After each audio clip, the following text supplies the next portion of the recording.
And even if the listener doesn't really understand what's happening, or they have no knowledge of music theory and are not musicians, they will still be able to tell that the harmony feels a little bit more inspired and emotional and a little bit more complex.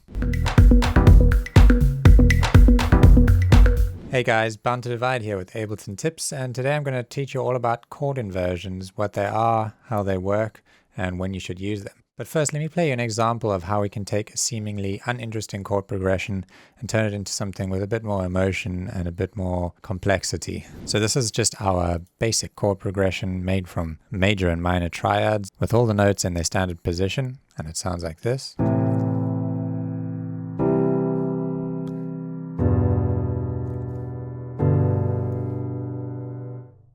And now with a bit of work with inversions, we can make it sound like this.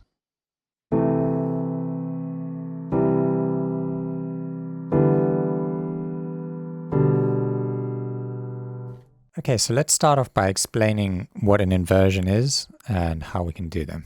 Okay, so if you're researching inversions, you should probably already know what a standard major or minor triad is and how to build them.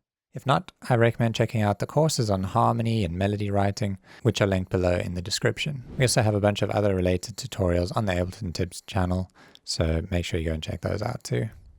Okay, first of all, what is an inversion? An inversion happens when any other note other than the root note, so in this case we've got an A minor chord, A, C, E.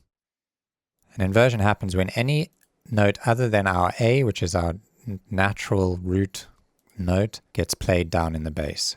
So if our C gets played in the bass, in this example where we shift this up, that's an inversion. And if we shift up the C an octave, then we've also got an inversion where our E is now in the bass. And every time we do that, we're playing the same chord, but it's just an inverted chord.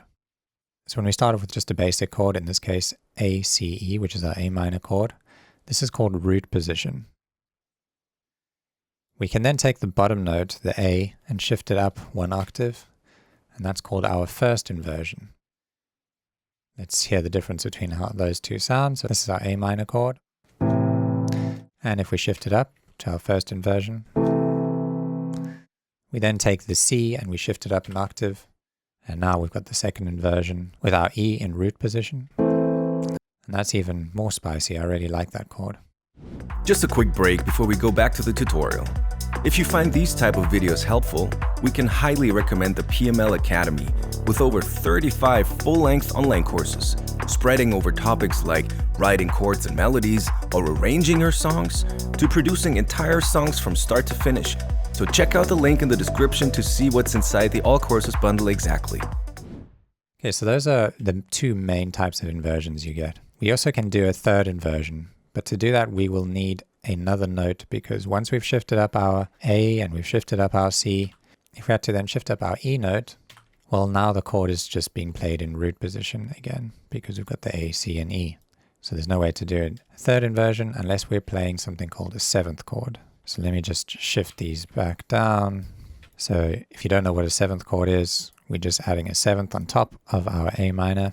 So we just basically skip a note and add another one, and now that's the seventh chord. And to play a third inversion with this chord, we just shift up these bottom three notes an octave, and that sounds like this.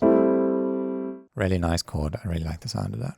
Okay, so there we have our three types of inversions. Just to recap, first inversion, we shift up the lowest note. Second inversion, we shift up the second note. And third inversion, we need to have a seventh chord, so in this case we're placing our G down, and then we can shift up the E for our third inversion. Let's get on to the why should we use inversions. Okay, so there's a few reasons why we should use chord inversions. The first one being to kind of smooth out the motion between each chord. So in this case we can see the relationship between these chords, between our C major and our E minor chord over here. It's quite a big jump down, and it's not exactly the smoothest transition. And it also, if you were playing this on a piano, it might be a bit harder to kind of jump between these. So if you really wanted to smooth these out, you could use, in this case, if we take this chord, this E minor chord, in this case we could use a second inversion by shifting up the two lowest notes here up an octave. And now we have a really smooth transition between chords. We basically only have the lowest note, the root note, switching from the C down to the B. and these two notes staying the same. We can also make this even smoother by shifting up the A, doing a first inversion, and we could shift up the G. And now you can see we have this really smooth chord progression with lots of repetition in notes and only very small changes, which can be quite desirable. It can lead to a really nice chord progression in most cases. So let's listen to how that sounds now.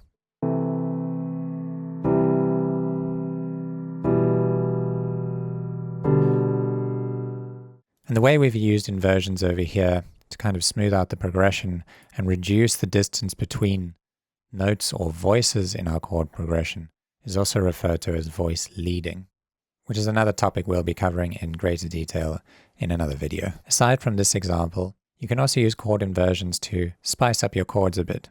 Playing your standard major and minor chords in root position can be a bit boring and a bit predictable. Whereas if you use an inversion, it kind of creates a little bit more complexity. And even if the listener doesn't really understand what's happening, or they have no knowledge of music theory and are not musicians, they will still be able to tell that the harmony feels a little bit more inspired and emotional and a little bit more complex. So that's it for chord inversions. If you want to dive more into harmony, you can check out the courses linked below in the description. Thanks for watching, and I'll see you in the next tutorial.